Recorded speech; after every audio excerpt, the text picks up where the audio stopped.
ബഹുമാനപ്പെട്ട ഇമാം ഷാഫി റഹ്മത്തുള്ളാഹി അലൈഹി തങ്ങൾ പറയുന്നുണ്ട്, തൻ്റെ കാര്യങ്ങൾ നല്ലതായി തീരാൻ മറ്റുള്ളവരെക്കുറിച്ചുള്ള ചിന്ത നന്നാക്കുക എന്നുള്ളതാണ്. മറ്റുള്ള ആളുകളെക്കുറിച്ച് നമ്മൾ ഭാവിക്കുന്ന നമ്മുടെ ഭാവനകൾ നന്നാക്കുക.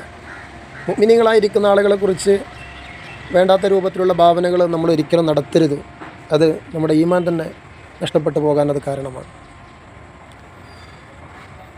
മറ്റുള്ളവരെക്കുറിച്ച് മോശമായിരിക്കുന്ന ചിന്ത നമുക്കുണ്ടാവുക എന്നുള്ളത് കിബറിൻ്റെ ഉപോൽപ്പന്നമാണത്.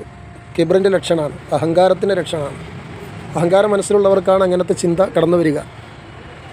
അത് നമ്മൾ വളരെയധികം സൂക്ഷിക്കണം. അതുകൊണ്ട് നമ്മുടെ അമലുകൾ നിഷ്ഫലമായി പോകും. ഉപകാരമില്ലാത്ത അമലുകളായിട്ട് നമ്മുടെ അമലുകൾ മാറും. അത് നമ്മൾ വളരെ സൂക്ഷിക്കേണ്ടതാണ്. ബഹുമാനപ്പെട്ട യഹ്യ ബിൻ മുആദ് റാസി റളിയല്ലാഹു അൻഹു തരുന്ന ഒരു ഉപദേശമുണ്ട്. അദ്ദേഹം പറയുന്നു, മുഅ്മിനായിരിക്കുന്ന ഒരു മനുഷ്യന് നിന്നിൽ നിന്ന് 3 അവകാശങ്ങളുണ്ട് എന്നാണ്. ഒരു മുഅ്മിനായ മനുഷ്യന് നിന്നിൽ നിന്ന് 3 അവകാശങ്ങളുണ്ട്. ഒന്നെന്താണ്? സഹായിച്ചില്ലെങ്കിലും അവനെ ഉപദ്രവിക്കാതിരിക്കുക. അവനെ സഹായിക്കാൻ നമുക്ക് കഴിയില്ല, പക്ഷേ നമ്മളെക്കൊണ്ട് ഉപദ്രവം അവനക്കുണ്ടാക്കാതിരിക്കുക. 2, ചിരിപ്പിച്ചില്ലെങ്കിലും കരയിപ്പിക്കാതിരിക്കുക.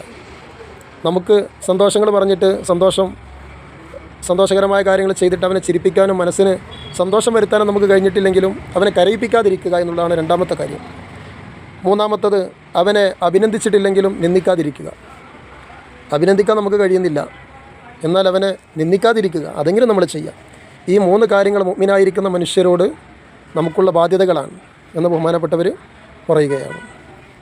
അപ്പോൾ ഈ കാര്യങ്ങൾ വളരെ ഗൗരവത്തിലെടുക്കേണ്ട വിഷയങ്ങളാണ്. നമ്മുടെ അമലുകൾ നിഷ്ഫലമായി പോകാൻ ഇങ്ങനെയുള്ള മോശമായിരിക്കുന്ന ചിന്താഗതികളെക്കൊണ്ടും വിചാരങ്ങളെക്കൊണ്ടും നമ്മുടെ അമൽ നഷ്ടപ്പെട്ടു പോകാൻ സാധ്യതയുണ്ട്. മുഅ്മിനീങ്ങളായിരിക്കുന്ന ആളുകളെക്കുറിച്ച് എപ്പോഴും നല്ല കാര്യം മാത്രമേ നമ്മൾ ഭാവിക്കാൻ പാടുള്ളൂ.